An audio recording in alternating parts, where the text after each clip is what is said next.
يدو وضرب ليها حنكها، ما حستش براسها، حتى الدمايات بدات كتشرشر من حنكها وهبطات ليها على حوايجها، وهي كتغوت ويديها على حنكها والناس تجمعوا لالا زينب خرجات، شافت الجماعة وبدات كتقلب بعينيها على سواها، وقلبها علمها قال ليها راها تما وسط الجماعة، دخلات للات لقاتها طايحة في الأرض وكتنهج وعينيها مقلوبين ووجهها بالدمايات ما كيبانش وطاحت حداها ضربات في فخاذها وبدات كتغوت لربي اللي خلقها. البنت زوينة مشات خسر ليها وجهها مسكينة. في سبيطار دخلوها كيجرنو بها وامها وخواتها تابعينها بحال الحمقات، كارثة ومصيبة صابتهم كاملين ونزلت عليهم غدات ليهم فرحتهم بالسفر والدار غبينة وما ليها دوا، بقاو كيتباكاو ويضربوا في راسهم على الضربة اللي كلات سوار في وجهها بسيزوار. تخيطات الدقة وتحطات ليها فاصمة وخرجوها من المستعجلات باش مشروك مع الناس ودخلوا عند خواتاتها وامها لقاوها في حالة لا يرثى لها وكانت محتاجاهم في جنبها كتبكي عليهم. شافوا الفاصمة في حنكها وما قدروش يتقبلوها بالخصوص امها، لطمات وجهها بشدة وبدات كضرب في راسها بالفقصات حتى طاحت في الارض. اما خواتاتها بقاو كيسولوا شكون ضربها حتى قالت ليهم شكون، وتما هزات حفصة التليفون ديال سوار اتصلات بلا لغيتها كتغوت قالت لها صافي تهنيتو راه الحمار عبد حق تعرض لسوار وضربها بالززوار في وجهها راها في السبيطار. اويلي خسر ليها وجهها ولد الحرام، اويلي اش بغى عندنا، حسبي الله ونعم الوكيل، حسبي الله ونعم الوكيل، خرج علينا وعلى حياتنا الله ياخذ فيه الحق. كانت أثناءها لالا غيتا في الدار على السجادة وبالعباية كتصلي، فسمعت الخبر ونزل عليها بحال الرعد، ناضت وقفات تالفة وكتهضر بوحدها ونزلت هازة عبايتها وكتجر في صندالتها وكتعيط عبد الحق عبد الحق فاطمة. جرات فاطمة هازة راسها باقا كيتها ما برداتش ويلا جابوها من السبيطار. كتسول شنو كاين، لالا غيتا قالت لها فين عبد الحق، اش دار، هاويلي ضرب البنت وجهها خصو ليها، اش دار مسخوط الوالدين، اويلي اللي ما عنده هم تولدوا ليه حمارته بغى الحبس ها هو غادي يمشي ليه.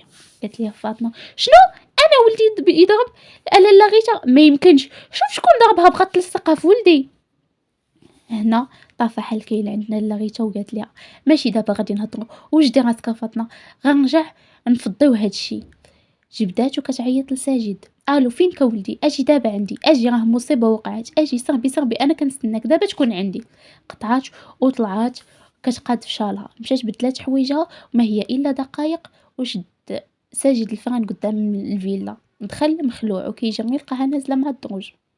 قال لها اش كاين شنو واقع، قالت ليه لالا غيتا زيد راه عبد الحق تعرض لسوار وضربها بموس في وجهها خصو ليها. بصدمه قال لها نعم ضربها في وجهها بموس، قالت ليه لالا غيتا اييه صربي راسك راها في السبيطار، راه هي وخواتها عيطوا ليا. كيفاش ضربها في وجهها، فين هو فين كاين، كيعيط بصوت مرتفع عبد الحق عبد الحق. لالا غيتا قالت لي فين هو عبد الحق، يعني الله فين زيد نشوفوا البنت بعدا، راه الوجه هذا ماشي اللعب. خرج كيجري حل مو وطلعوا بسرعه مشاو للسبيطار. اما فاطمه بقات غير كتشوف ما لقات ما دير وهي تقول ليه عبر عليها خليها. وصلوا كيطيروا دخلوا كيجريو كيسولوا على سوار فين هي، وكتبكي بالساعه اللي خرجت فيها وما بغاتش تسكت حتى حمارو عينيها وكل شويه كضرب راسها وتبدا تنكل، ما قدرتش تقبل شنو وقع ليها وكل شويه يجي الطبيب كيجري فاش كيسمع رواتها.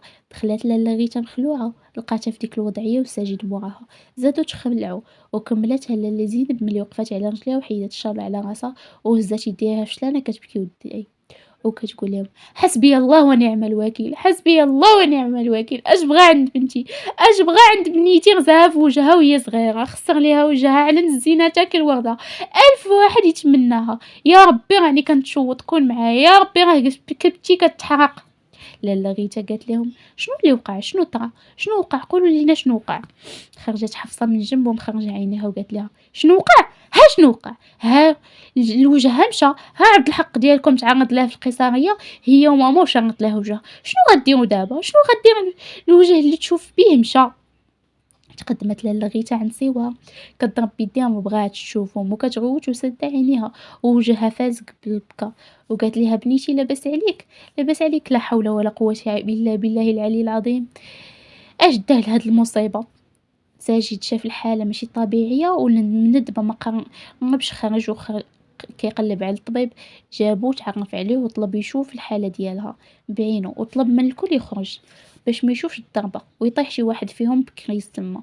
خرج الكل، بقات غير حفصة مع سوار اللي شادة فيها. قال لها وبدا كيقرب منها وهي خلاتوش يقيسو، قال لها ما غادي ندير والو، ما تخافيش، غنشوف غير الجرحى كي دايره، راه صاي وما تخافيش. الطبيب قال لها خلي الدكتور يشوف الحاله، الا بغيتي تبغاي، الا كان ما عنده باش يفيدك كتهلكي راسك صافي. ساجد قال لحفصه شدي ليها في يديها ودوري وجهك ليه ولا كحزي جنب. شدات حفصه ليها يديها وقرب بشويه، شد ليها بكا وهي كتنخسس وكتشهق وعينيها كيتلصقوا بالبكا شويه وتسخف. مع شاف الجرحى وهو عينيه يخرجوا وتخلع. الجرح قدو قداش منفوخ بزاف، والخياطة اللي داروا ليها ديال تكاش النيط. شرد الفاصمة بسرعة وقال لها وهو كيحاول يهديها ماشي شي ضربة، غير جرحى دغيا تبغى. قالت ليه بصح غير جرحى. قال لها ساجد لا دغيا غتبغى بحال الا ما كاين والو. خرج لبرا مع الطبيب، بقى كيهضر مع الطبيب وسول على وقت العملية وقتاش. داز بنص ساعة تماك. امرهم انهم يوجدوا الاسعاف وغادي يديها للكلينيك ديالو. دخلت الكلينيك كيجريو بها، تعرضوا ليها الاطباء ومنهم عفراء اللي وقفاش قدام السجيد وهو داخل كيجري. قالت لي دكتور نتكلف، انا نقدر نتكلف بالعمليه بسيطه. رد عليها قال لها لا انا غادي نتكلف. ودخل بسرعه كيغسل يديه ويعقم الممرضات كيتجاراو بالادوات ولبسوا ليه اللي كانت في يديه. وهي كتبكي وكتشوف فيه بترجي. قالت لي عافاك، رد ليا وجهي كيف كان، عافاك رد ليا وجهي، الله يخلي لك ماماك اللي عزيزه عليك. بدات كتبكي وهو مركز وكيحيد ليها الفاصمه بشويه وكيطلب منها تسكت وما تحركش حنكها، وعقله كامل مع الجرح. فسخ الخياطه كلها قبل ما يتلم الجرح وبدا كيعقم فيها وينظف وهي ناعسه وقال بوجهها. قالت ليه ما كنحس بوالو، واش كبير؟ رد عليها بتركيز قال لها قلت لك صغير وما غاديش يبان، ما تهضريش راه داير لك البنج. هزات يديها بغات تقيس وشدت ليها يدها. قال لها لا ما تقيسيش بيديك صافي انا قريب نسالي. تسد ليها الجرح بالليزر، سدها رقيقه بحال الشعره، والممرضات حاضين مع يديها حتى سالا العمليه وغطاها بفاصمه. قال لها ما تهضريش دابا اوكي، خلي اللحم يتجمع وما تحركيش لسانك من الداخل جهه الجرحى، كلشي غادي يكون مزيان. شافت فيه والدموع هابطين وقالت لي شكرا دكتور شكرا بزاف، ياك ما غادي يبقى فيا والو. ابتسم وهو كيشوف فيها وقال لها غادي يخرج، غادي يرجع بحال الاول، غير ما تلعبيش فيه بيديك وما ما تخلعي ما والو، كلشي غادي يرجع احسن من الاول. خرج من الغرفة لقى مو كتسناه واقفة وطمنها وقال لها الحمد لله جبناها في الوقت، الخياطة اللي داروا ليها ماشي ديال اللحم ديال الصبابط، وجاب الله جات في الوقت. عاودنا ليها كلشي. دابا حاجة وحدة اللي غادي نقول، ما نعاودهاش للوالدة عبد الحق، ما نعاودش نشوفو كيدور عندي في الدار. مو ما بغات تبقى هو ما نشوفش وجهه، الا شفتو ما نعاودش لك شنو نقدر ندير. تعصب وقال لها هادشي اللي دار راه ما كيدارش وماشي راجل، والله ما راجل. لا غيتا قالت لي فين عبد الحق، راه مشات معاه وخوتها يديكلاراو بيه زعما مش سوا. رد عليها قال لها يستاهل، الا شتوه يستاهل، مالنا في غابه القويه كل ضعيف، نضرب انا البنت الوجه نخلي فيها عاهه مستديمه باش نرد حقي. ها هو ضربها، اش من حق رجع ليه، رجعت ليه شي دار، رجعت ليه شي حاجه، خرج على راسو صافي. لالا غيتا قالت ليه راه بحال خوك، ما تبغيش ليه الحبس، وحتى ما بغيتش ليه، حتى هي ما بغيتش ليها هادشي اللي وقع عليها، بقات فيا. قال لها واخا يكون خويا خاصو يتعاقب، ما كنضربوش بالزيزوار وجوه الناس ونخليو حياتهم كلها عذاب ويعيشوا بعاهه مستديمه. اش التخلف والجهل، ما بغاش يسالي. الزيزوار الوالده الزيزوار دابا لينا الضرب واستقوى بحال هكا كتردوه راجل، هذا راه حيوان، الحيوان اللي كيتصرف بهذه الطريقه. اما الرجال بزاف عليه بزاف باش يوصل ليهم ويكون بحالهم ويفكر بحالهم. هادشي اللي خلاه ما دار والو في حياته، ومن بدايته وهو هكا وغادي يسالي هكا. شنو ندير، نوض نخسر البنت الناس وجهها باش ما تبقاش فيا الشمته ونرد حقي؟ اش من حق رجع ليه؟ رجع شي حق، رجعت شي حاجه؟ والو، خسر ليها الوجه. دابا غتبقى فيها شنطه عمرها تحيد، وماشي حشومه عليه وحرام عليه كاع يخلي البنت معيبه بديك الضربه تحشم تشوف وجهها في المرايه. لاله زينب مشات ديكلارات وما هي غير يومين تشد عبد الحق جبدوه من تحت الأرض. أمو ساقت الخبار في الدار وولدها تشد طاحت على رجلين لاله غيتا وكتبكي بغات تبوسهم ليها. في الأول كانت لاله غيتا ضد فاطمة، ولكن بعد ما طاحت على رجليها ما قدرتش ما تعاونهاش، تنهدات ومشات عند ساجد البيرو لقاتو مشغول وجلست فوق الكرسي. قالت ليه الله يرضي عليك اولدي شوف كي دير ليه وخرجوا من تما راه مو غادي تحماق الله يرضي عليك. قال لها ما عندي ما نشوف وما عندي ما نخرج، انا ماشي رئيس انا طبيب وانا براسي اللي درت شي زبله ما غاديش يعقلوا عليا. قالت ليه شوف كيفاش نعتقوا نقنعوا سوا تنازل ليه الله يرضي عليك انا ما نقدرش نهضر معاها وما غتبغيش ولكن راهم لقاو شي طريقه تخليها تنازل. ضحك عليها وقال لها تنازلي علاش غادي تنازل ليها سوا الوالد الله يهديك. قالت له لاله غيتا وشوف انت كيفاش ندير الله يرضي عليك وشوف انا كيفاش كيما عبا قال لها انا ما عندي ما ندير الا عندك شي حل راه نطبقوه. بقات لاله غيتا كتفكر شويه وقالت لي علاش ما نعوضوهاش على اللي وقع ولا عرفتي شنو نتكلف بيها انا نداوي ليها وجهها وندير ليها تجميل ونجيبها عندي لهنا كاع ونتكلف بيها وإلا اقتضى الحال نصيفطها لبرا تما دير عمليه تجميل اش قلتي. قال لها عارفه العمليه شحال غادي تكلفك خرجي الوالده سوق هادشي علاش حزيز عليك صداع كون قلتي نعاونوها دير عمليه ترجع كيف كانت وناخدو معاها حسنه سمعتك مي باش تنازل ليه لا. قالت ليه راه مو طاحت لي على رجلي بغات تبوسهم الكبده صعيبه ولدي. قال لها ودير اللي يعجبك. قالت لي وشنو بالك نتكلف بها ونجيبها عندي غدا تخرج من السبيطار نجلسها عندي ونقنعها تنازل عليه. قال لها سجد اللي بالك ديريه. قالت ليه لاله غيتا صافي هادشي اللي غادي ندير نجيبها هنا وانت تهتم بها وتعالجها. قال لها ساجد بشرط يخويو عليا انا الدار صافي عيت من مشاكلهم. قالت ليه لاله غيتا صافي كون هاني عمرك تشوفهم الله يرضي عليك ولدي ما ضاعتش تربيتي ليك. لاله غيتا ارتاحت نسبيا من رد فعل ساجد ورجعت للكلينيك عند سيبار.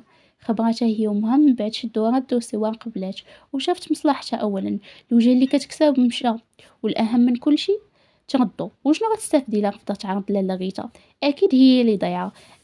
اما عبد الحق الا دخل الحبس غادي يخرج وشحال كاع غادي يعطيو 3 سنين غادي يخرج وغدوز عمرها كامل مشوه وحتى واحد ما يشوف فيها ولا خدمه تقبل عليها لان الناس يعذروها منين ما دازت تبقى الكل يشوف فيها وتبقى حياتها كلها متبوعه بالعين حتى من البوليس غادي يشوفوا فيها شروخ ناقصه وإلا دعتها شي جاره على سلك ديال النشير غتبقى مشبوهه وهي ما عندهاش استعداد لهادشي كامل.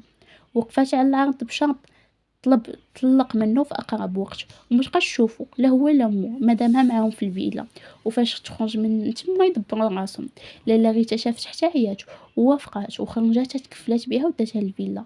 رجعت اخيرا سوار الفيلا وفاصمه على وجهها سمحات عينيها مزيان وجلست في الطرف في الكنابي كتشوف ساهيه. لا حس فاطمه كاين ولا حس عبد الحق راحه اخيرا حسيت بالراحه في ديك الدار وحتى الغرفه اللي كانت فيها الاول رفضت وطلبات غرفة أخرى جديدة وكانت هذه اللي عطاتها لاله غيتا لاصقة مع الغرفة تاع ساجد والبالكونات ديالهم ملاصقين كيطلعوا على الجردة. جلست فوق الناموسية كدور عينيها في البيت ومريم معاها كتمنظر وقالت لها ناري كتشرطي جايبينكم كبرين بيك وكتشرطي على البيت من الفوق. قالت لها سوار بزز منهم مالهم جايبيني حبان فيا وزيدون التنازل اللي درت لداك الكلب راه ساوي كتر من هادشي ضربني الوجه ومخصروا ليا وزايدني خدمه من الفوق وهما سبيطارات والعمليات ما كنتش ضاربه ليهم الحساب وما تنشرطش راه خاصهم يعطيوني تعويض على هادشي وقادوا ليا وجهي لخسر بلا تنازل بلا حتى حاجه اما هما راهم دايرين هادشي على قبل التنازل. قالت لها مريم قولي لها تخليني نجلس معاك هنا. قالت لها سوا جلسي. قالت لها وقوليها لها هي. دخلت لاله غيتا بابتسامه وقالت لها ما خصك والو بنتي. قالت لها سوا شكرا خالتي غيتا بغيت غير نقول لك واش تقدر مريم تبقى معايا الا جات على خاطرك. قالت لها لاله غيتا تبقى معاك ما كاين حتى مشكل. قالت لها سوا غادي نجلسوا بجوج في هذا البيت عافاك بغيت نسولك فوقاش نقدر ندير العمليه. قالت لها لاله غيتا الطبيب قال لك حتى تبغى الطبقه الفوقانيه عاد تقدري ديريها. قالت لها واخا شكرا. خرجات وبقات سوا مع مريم كيستفوا الحوايج وهبطت لاله غيتا لتحت لقات الديره يلاه وصلات جاره باليتها وداخله عنقاتها وجلسوا كيهضروا ويتعاودوا على الصفا. قالت لها دينا فين ساجي توحشتو. قالت لها في الكلينيكا بنتي عرفتي وقعت واحد الكارثه. عاودت لاله غيتا كلشي لدينا اللي كانت مخلوعه، ولكن في الاخير ما عجبهاش الحال وقالت تبقى هي واختها هنا، وعلاش ما تبقاش في دارهم وتما تعالج، علاش جبتيها لهنا؟ ولا زايده جايبه حتى اختها. هاد الدار ماما ولات عندك بحال لوطيل، الناس كيستغلوك وانتي عاجبك الحال بزاف هادشي. دخل ساجد في ديك اللحظه وسمع دينا كتهضر وقال لها مالكم وصلتي على السلامه؟ ناض سلمت عليه من الوجه وقالت لي عاجبك هادشي اللي كدير فيه ماما؟ هاد الدار عطاتها بحال المحطه، راكي ما ساكنه. وشافت فمها وقالت لها راكي ما ساكناش بوحدك، راه ساكنين معاك حتى حنا، كيفاش غادي نتحركوا البغاني معانا بزاف فريمون بزاف؟ وزايده جايبه معها اختها، لا احسن تجيب عائلتها كلها ونخرجوا حنا نخليو ليهم الفيلا يديروا اللي بغاو وهكا ياخذوا راحتهم كتا. قال لها ساجد كيفاش اختها؟ قالت ليه لالا غيتا البنت قالت لي ما تبقاش بوحدها، تبقى معايا اختي. قلت ما فيها باس صافي خليها. تنهد هز راسو في السما سد عينيه وطلع وخلاهم، وخلى دينا كتنقر حتى عيات ومشات طلعت. وفي الدوش تلاقى مع مريم نازله وهازه حوايج صابون في يديها، وقفات كطلع وتهبط فيها باحتقار ونضد فوق الشعر. نفخات وكتعوج، قالت ليه ما يمكنش نصدق هادشي امبوسي كوشمار. وطلعت زغبانه كتلوى تلوح في شعرها. نهار جديد وحياه جديده، وحدة جديدة في الفيلا.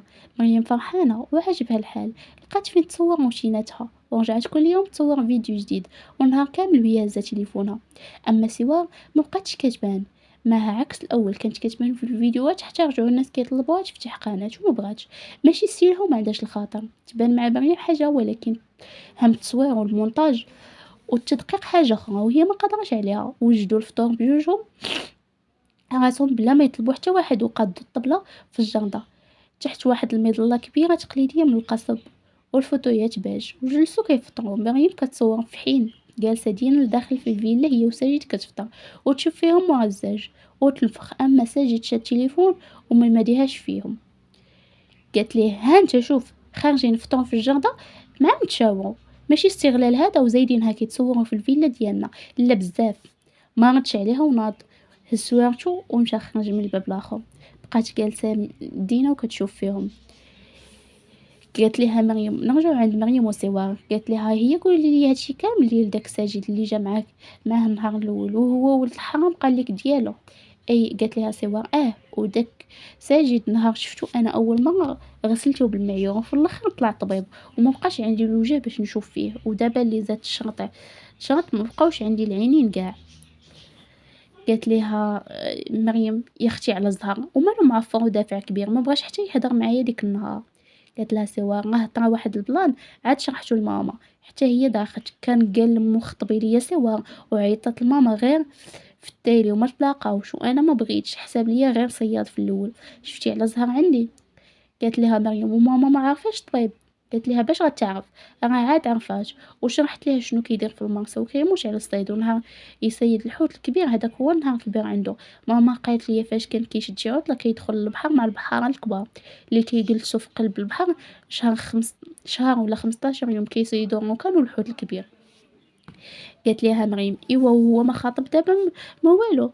قالت ليها سوا شنو وعلاش كتسولي؟ خطب واحد خيتي طبيبه غير نسايه. وقفات عليهم دينا دايره يديها جنبها.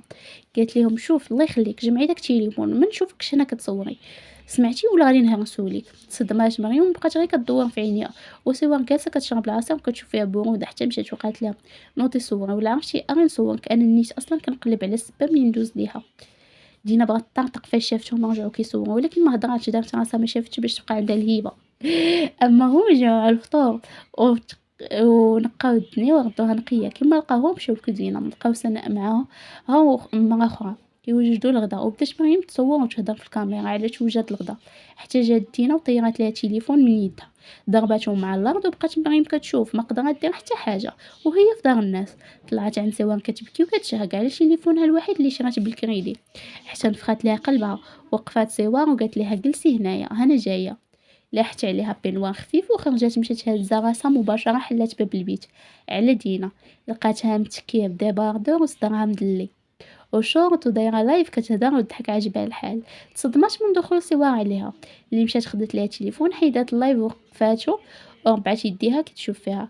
قالت لها تبارك الله عليك كيحسب لك راسك واعره مهرسه تليفون اختي وكتغوتي بغيتي نحد لك عياقتك. دينا قالت لها كوا شنو كتقولي خرجي عليا. ناضت دينا بغضب، بقات تهاجم سوا، ولكن سوا حدات عليها وهزت صباعها وكتشوف فيها من فوق نيفها. قالت ليها وياك تزعمي غندمك على النهار اللي عرفتيني فيه. هي الكسوله ساقطه ومعاوده في كندا وجايبه كذبه قدها قداش وكتهزي من الفوق. دينا رجعت للور وقالت لها نعم اش كتخربقي.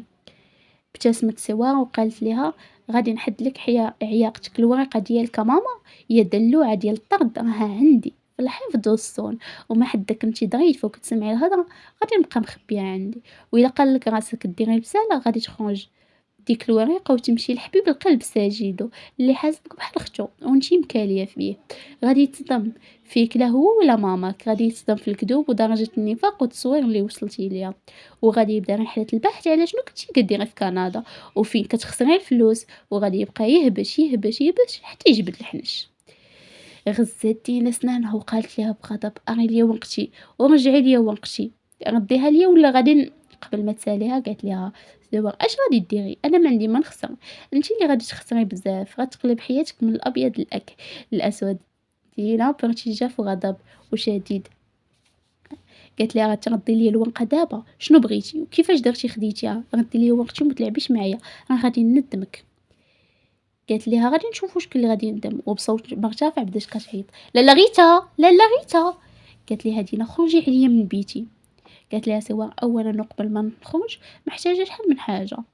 بقات كدور في البيت وقالت لها محتاجه شي حوايج وشي روايح اوريجينال و10,000 درهم باش تاخذ اختي تشري تليفون جديد حسن من هذاك اللي هرسي ليها. قالت لها ما عنديش 10,000 درهم خرجي عليا.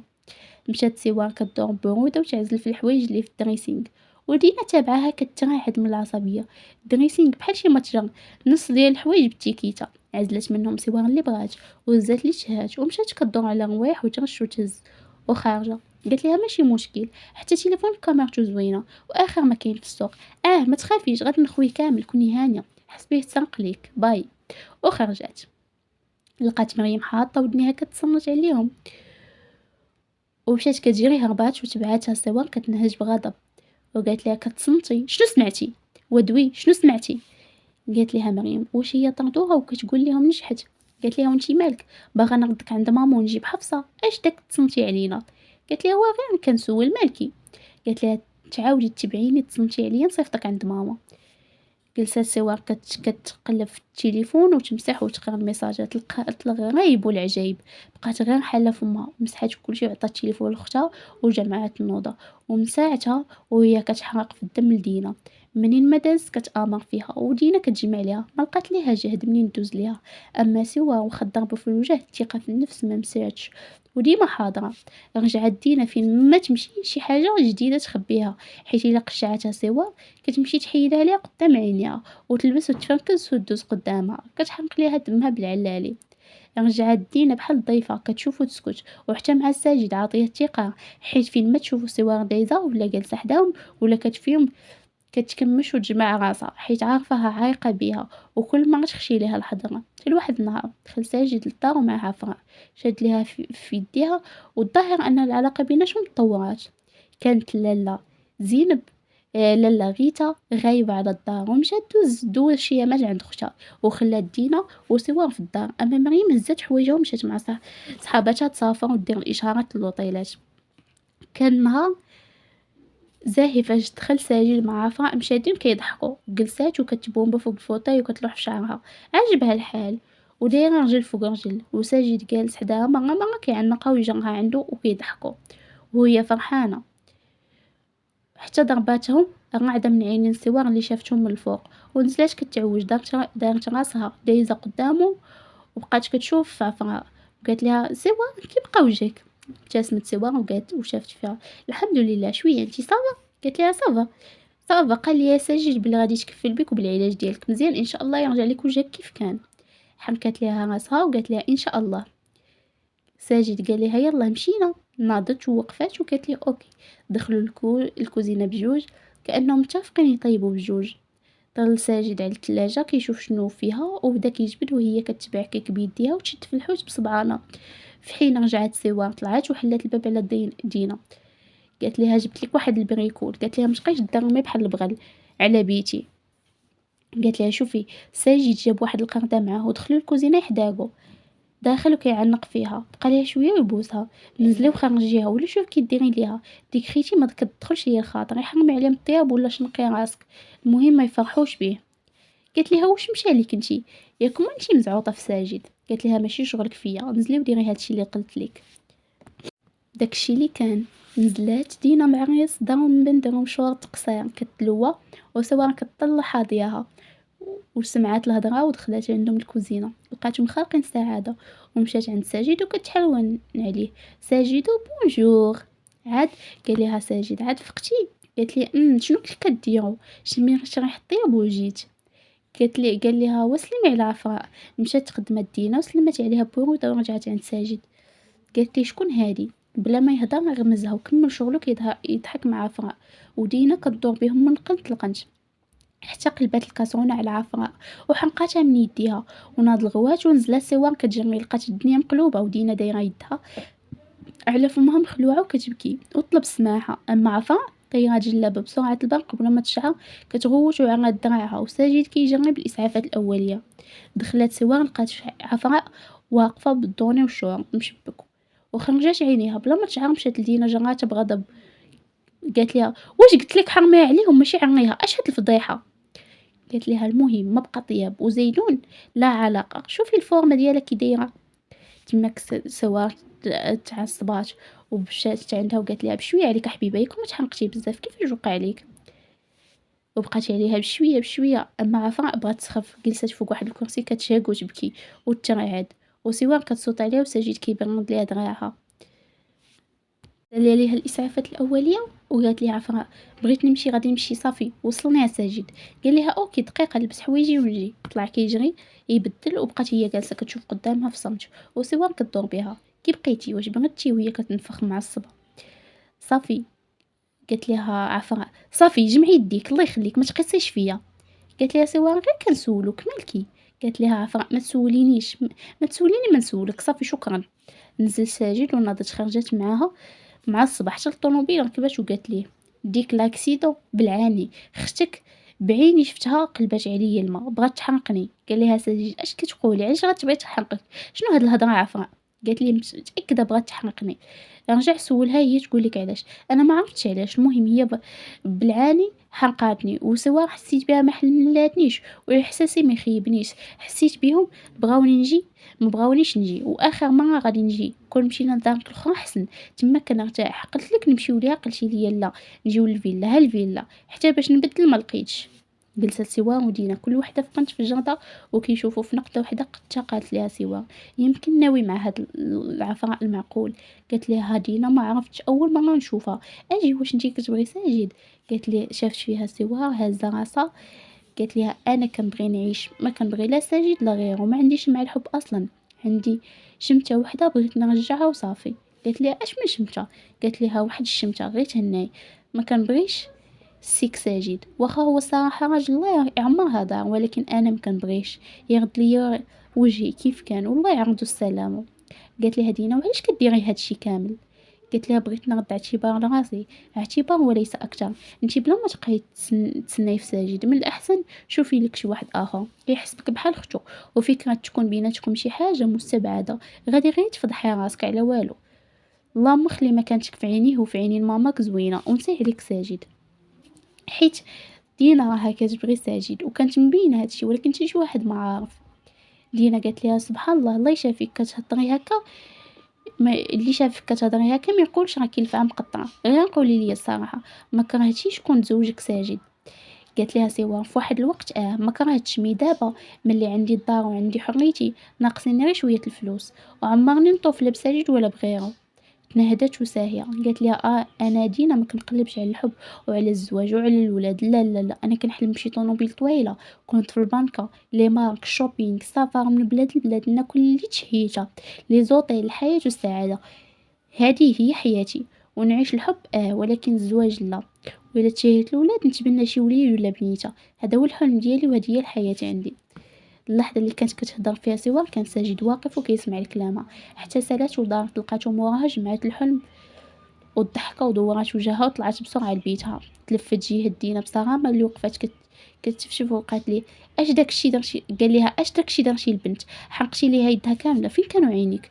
قالت ليه: ما درتهاش بالعاني، قصت الكاسرونه وطارت عليها، شنو غندير ليها؟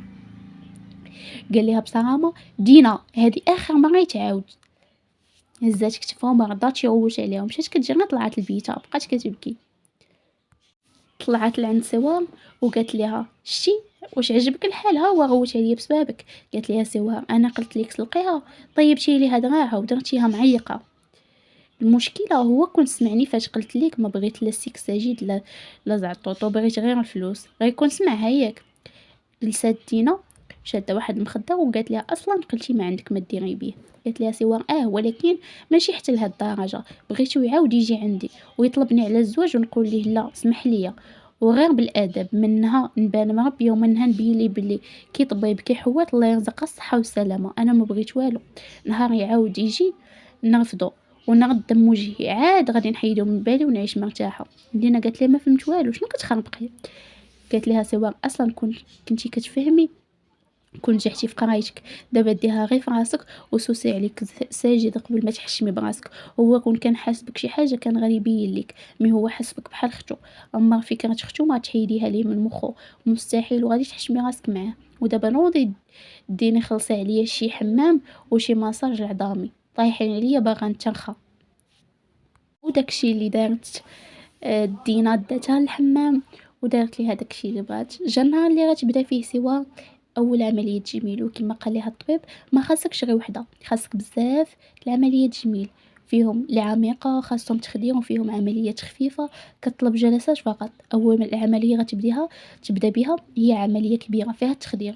وجدات راسها نفسيا ورافقت على لاغيته ولا لازين بالمستشفى، لقاو ساجد واقف مع الطبيب كيهضروا في كلينيك خاص بالتجميل، في حين دخلوا الممرضات سوا لغرفه العمليات ولبسوها ملابس العمليه ونعسوها. دخل الطبيب البنج، حط بها بنج كلي وبدات تحسب من 1 ل10 وعينيها كيغيبوا، وكانت تبان ليها صورة ساجد مضبة واقف مع الطبيب فوق راسها كيتسناو تغيب والأضواء والممرضات حتى غابت. في وسط الغيبوبة بدا صوت ثقيل جاي من بعيد: لالا زين كتعيط: سوار سوار. الهضره مخربقه بحال صوت الحمام، والصوت جاي كيقنقب حتى تقبليها سقف ودنيها وكتفيق من الغيبوبة. حلات عينيها بزاز عنقانة في السقف، لقاتو مقشر والبوله مدليه الوسط، وبدات كدور في عينيها في الدار كتكتشف المكان. وناضت بسرعه جلسات، لقات راسها في بلاصتها اللي كتنعس فيها ديما مخلوعه وكتشوف. قالت لهم: فين انا؟ اش كندير هنا ماما؟ قالت لها لزينب: انوضي قعدي، راه الحوت طاروا به الناس وانتي باقا خامره، نوضي سيري تسخري، مشى الحال، فوقاش غادي نديرو هاد الغدا؟ حطات يديها على حنكه مصدومه، لقاتو صحيح في صحيح. قالت لها: وجهي فين؟ جرحى فين؟ ساجد الدار الفيلا ما يمكنش، واش غير كنحلم؟ اويلي كنحلم. ما عرفت تبكي، وهادشي كلشي طلع حلم، لا دار لا فيلا لا والو.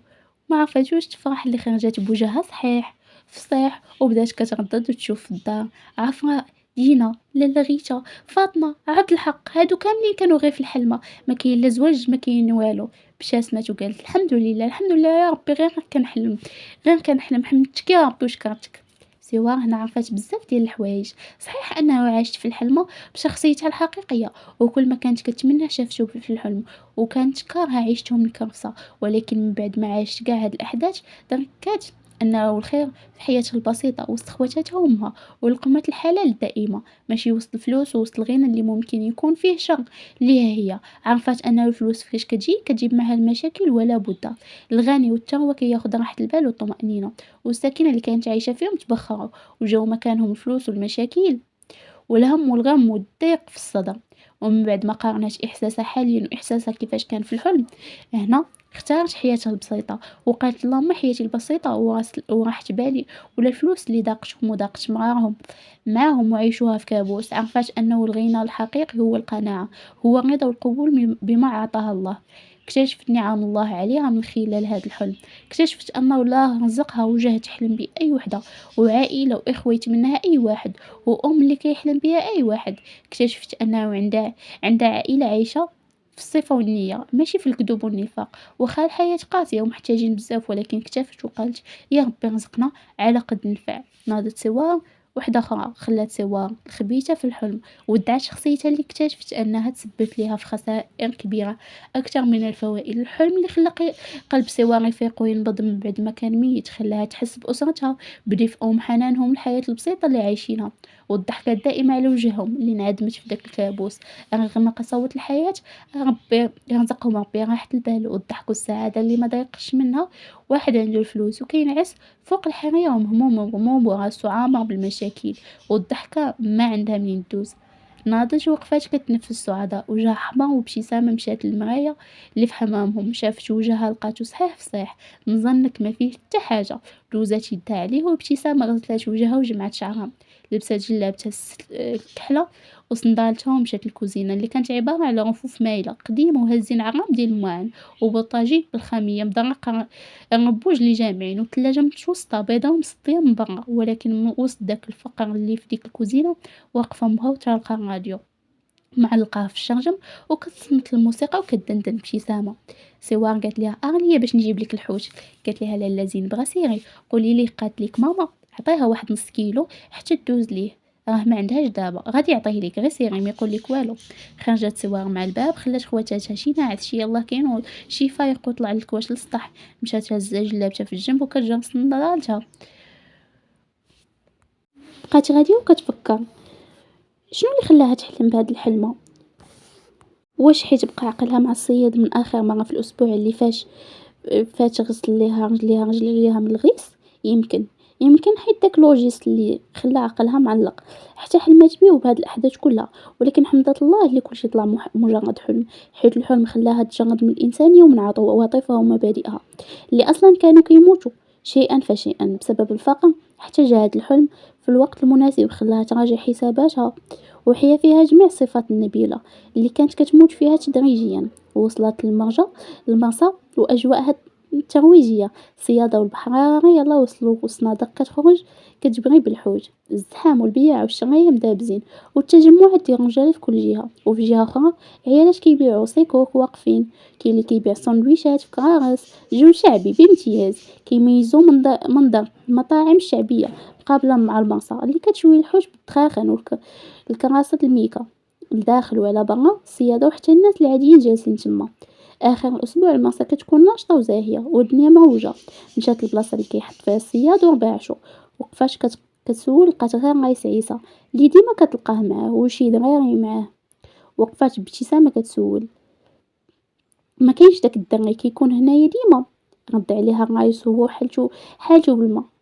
قال لها سي محمد راه بنتي فين جالس. تلفتات جيت المطاعم لقاتو جالس مع شي رجال اخرين صيادة وكيضحكوا بحال ديما، لابس بوط وجينز فازق وتيشيرت سماطي وشعره فازق.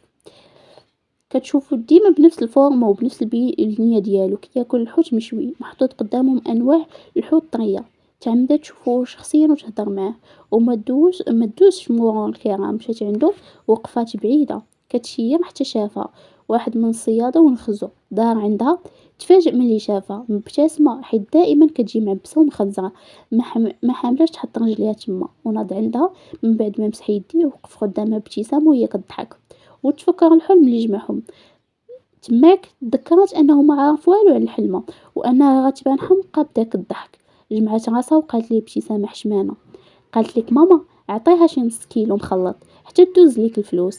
رد ابتسامة وهو كيضحك قال لها مرحبا اجي مرحبا بك دخلي نشاركو الطعام. قال لها مرحبا اجي مرحبا بك دخلي نشاركو الطعام. شافت الحوت محطوط مشكل قدامه وهو كيعرض عليه وقالت بخجل واخا شكرا. فرح بتلبية الدعوة ديالها وسبقها بسرعة قالت لها الكرسي وهي كدور بجنابها حشمانة وبقات جالسة كتشوف فيه. وناض نوض الصيادة اللي معاه وخلاوهم وجلسات كتشوف فيه وتشاها وجا مع يديها وزاد هو طلب ليها الحوت وقال لها شنو بغيتي اخر مرحبا بك ما تحشميش. قالت ليه لا شكرا صافي. حط ليها الخير والخميره قدامها وبدات تاكل وتقشر حشمانه. حتى شويه جا صياد اخر جلس حداها وكيفرنس بغى يدخلهم دخلات جهبل تربح وخنزر فيه الصياد بواحد العين وقال ليه تهز صاحبي راه كيعيطوا ليك. قال ليه وعييت نرتاحوا شويه. قال ليه هو تهز العود واش نعاودوها معاك. دورات وجهها كتضحك وتقارن بين الصيادة اللي في الحلمة واللي قدامها هو كيشوف فيها بنص عين. ملي جلست وهي كتضحك وقالت لي شنو سميتك بعدا. قال ليها سي محمد وانتي. قالت ليه سوا، قال ليها سميتك زوين تبارك الله، كي دايره الوالده ديالك صافا لاباس عليها؟ هزات حاجبها وكتضحك باستغراب وتنطط في نفسها، هاي على صافا، ماشي بعيد يكون مثقف وقاري، مالو الصياد ضروري يكون جاهل. ابتسمت ليه وقالت ليه صافي الحمد لله، تعطلت عليها وهي كتسنى الحوت. قال ليها بلاتي هنا جاي، خليك تما ما تمشيش. مشى دخل لوسط الزحام، عمر ليها ميكا قدها قداش وصيفطها مع واحد الحوت في حومتهم، من بعد ما سولها على الدار وعطاتو العنوان وجلس حداها بابتسامه. قال لها نهار كبير هذا لالا سوار. قالت ليه كبير بوجودك وكضحك. هبطات عينيها كتاكل في صمت وهو كل شويه كيشوف فيها حتى جمعات يديها باش ما تبسلش. بغات تنوض وقالت ليه الله يخلف شكرا خاصني نمشي. وقف معاها قال لها بلاتي باقي الحال. قالت ليه سوا خاصني نمشي تعطلت على ماما. قال لها ممكن تعطيني لمرتك؟ قالت ليه واخا قيد. قال لها ما هز قالت ليه ما هزاش تليفوني، غير قولي لي انا غادي نعقل. ملاتها عليه ومشات بحالها كضحك وكتعد في صبعانها. مازال ما قدرش تستوعب ان ساجد طلع اسمه محمد وانه فعلا صياد، ما طبيب ما حتى حاجه. ولكن ما فيها باس، الخير فيما اختاره الله، ماشي ضروري وحده بوغوصه تكون مع واحد لاباس عليه غير حيت بوغوصه. كاين رجال طالعين للسطح بدراهم ويعول عليهم الواحد ويعيشوا المرأة احسن عيشه، احسن بألف درجه من الثري اللي ممكن يكونوا فلوس وصنعوا منه راجل، وبدون المال ما يبقى يسوى والو. واللي كيتزوج على الفلوس بحال اللي كيشري الحوت في الماء، حيت من الممكن يدير فايت ويرجع لنقطة الصفر وما تلقى لا راجل تعول عليه ولا هو بنفسه يقدر يصنع الفلوس لراسو. هنا كتكتشف ان الفلوس اللي صانع عجلة د الكرتون وبلا بيهم كيرجع غاسل ما يسوى والو وما يعرف حتى منين يبدا، وكيرجع ضعيف حتى الدراع باش يحفر على راسو ما كيلقاش. وصلت للدار من بعد وصولها بدا كيصوني تليفونها، خرجت للتليفون خرجت للزنقه وهزات تليفونها وبدات كتهضر. قالت ليه الو. قال لها الو سوا. قالت ليه وي شكون معايا؟ قال لها معاك سي محمد، لاباس كلشي مزيان؟ قالت لي الحمد لله وانت؟ قال لها الحمد لله، قولي لي عندك شي وقيته في العشيه بغيت نهضر معاك في شي حاجه. قالت لي بحالاش؟ قال لي ها شي حاجه حتى تجي وتعرفيها. قالت لي واخا ان شاء الله، يلا تهلاي في راسك، غادي نعس شويه نرتاح فاش نفيق نعيط لك. قالت لي واخا ان شاء الله. قطعات وبدات كتشوف ساهي قدامها. من بعد ما رجعت للدار وخملت الماريو كامل، وماريو خواتاتها كتقلب على ما تلبس. خدات من حوايج مريم اختها اللي كيجيها كلشي فابور بالاشهارات، دخلت دوشات وجمعت شعرها ومشات بلاكار مريم هزات منه سروال جينز قصير مشنتف من التحت جديد ومحكوك، لبساتو ولبسات شوميز بيضة مستيلية واسعة، فصالتها جديدة عصرية وحذاء رياضي بيض وساعة في اليد وسلسلة في العنق مذهبة مودرن وحلقة صغار. هزت صاك بيد طويلة جنب ورشة الروايح والمكياج وتسيفات كأنها من الأغنياء، وخرجت مشات لصالون شعبي فيه كراس صغير عامر بالبنات الشعب كيصايبوا الشعر والأمبيونس والنشاط. جلسات صايبات شعرها بوكلي، حطات ايلاينر على عينيها مع أحمر شفاه بني فايح ولامع شوية. جلسات كتصبغ ضفرانها الطوال ويديها بيضين كيشعلو، حطات ليهم صباغة بيج وبقات جالسة كتسناها تنشف حتى صونا ليها وردات. قالت لي الو فين بغيتي نتلاقاو؟ ما عرفتش، شوف انت قولي لي شي بلاصه انا غادي نشد بشي طاكسي نيشان لتما. قال لها لا انا غادي ندوز عليك، قولي لي فين البلاصه وصافي. قالت لي انا غير حدا المرسى غادي نهبط لتما حدا الشارع. قال لها صافي يلا. قطعت وخرجت غاديه والهضره تابعها حتى الشارع. لقات طوموبيل بيضة من نوع ميغان بجوج بيبان وبقات كتشوف فيه، ما توقعتش يجي في طوموبيل في المستوى. نزل عندها بابتسامة السيد سيف الحطة ودينو القميجة كما شافتو في الحلمة، والمكانة في اليد والشعر كيبان سبرديلة وسنان نقيين بيضين. عجبها الحال وزاد كملها فتح ليها الباب. عجبو الحال طلعات ولاحت شعرها اللور مواح رجوليا في الطوموبيل.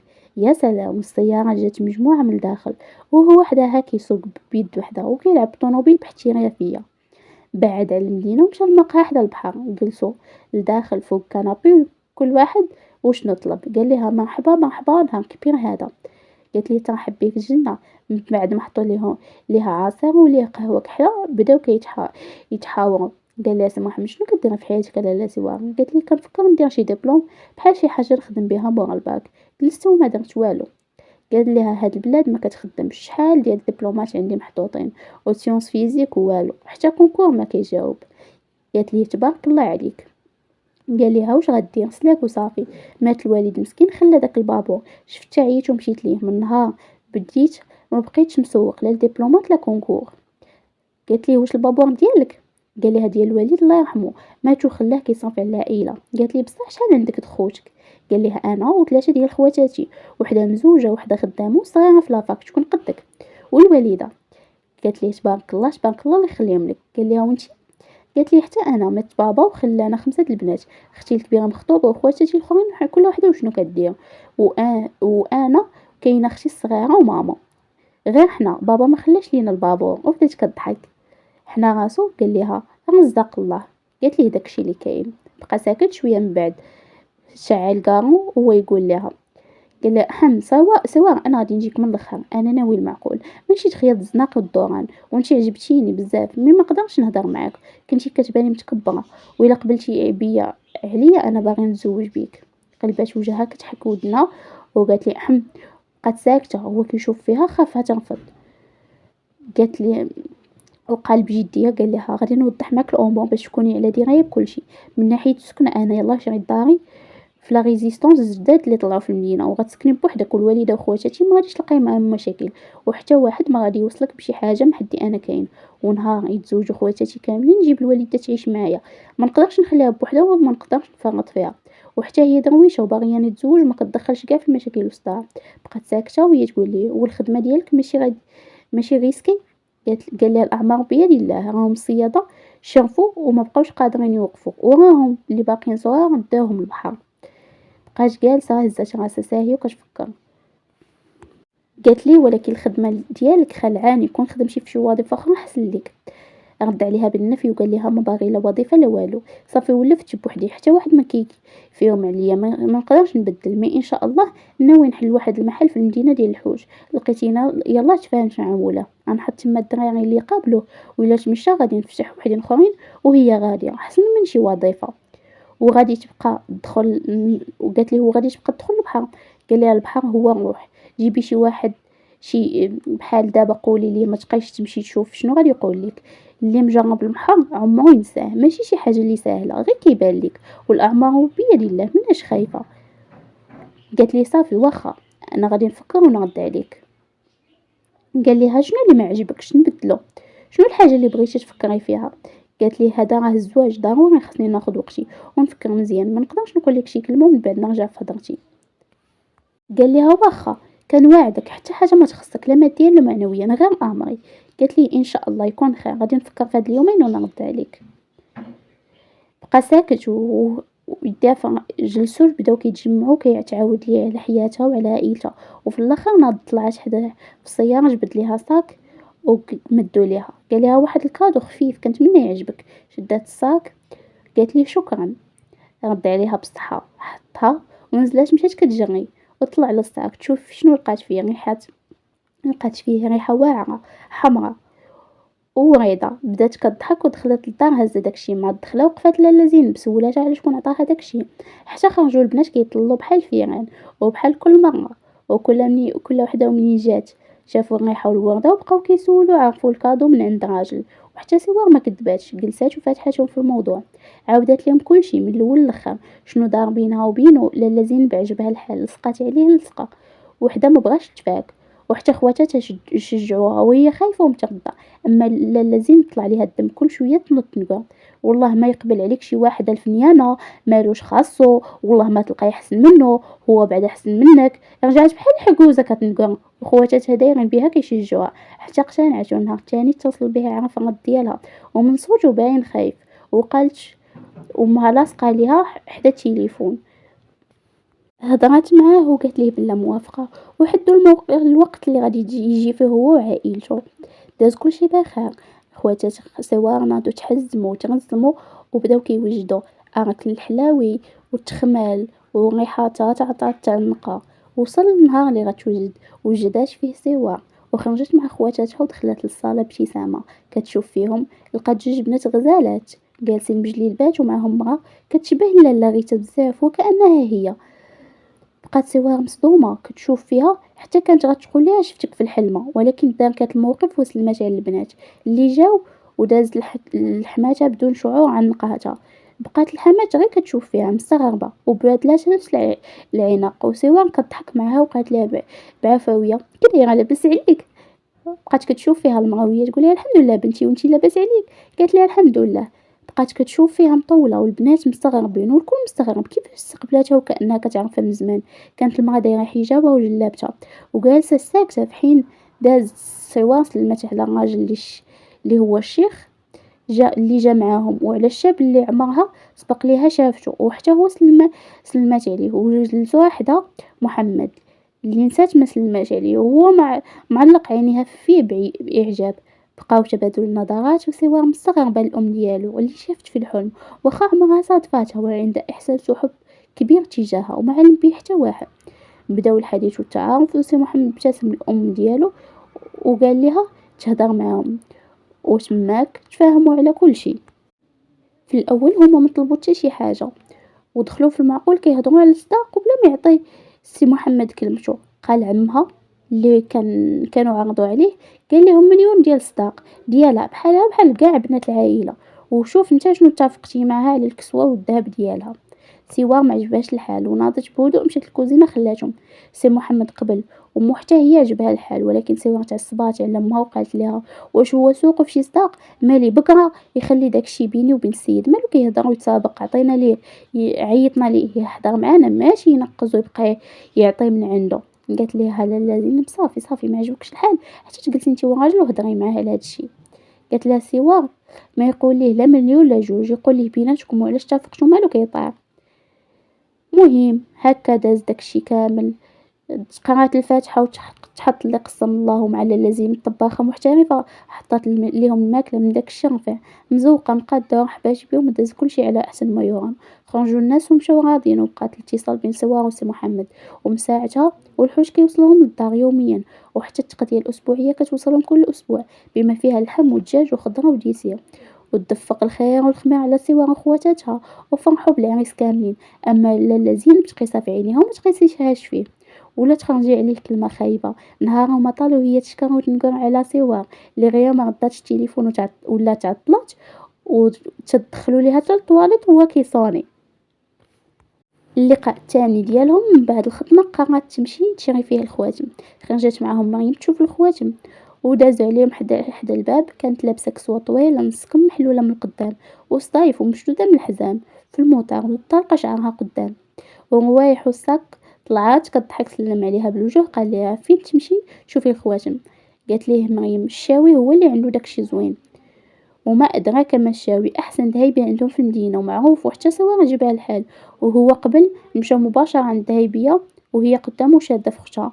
جلسوا كاملين وسط المحل اللي داير بالدب فوق فوتويات في الخزي، وبدا الذهبي كيعرض عليهم طابلوات الخواتم ويعطيهم يشوفوا هي واختها.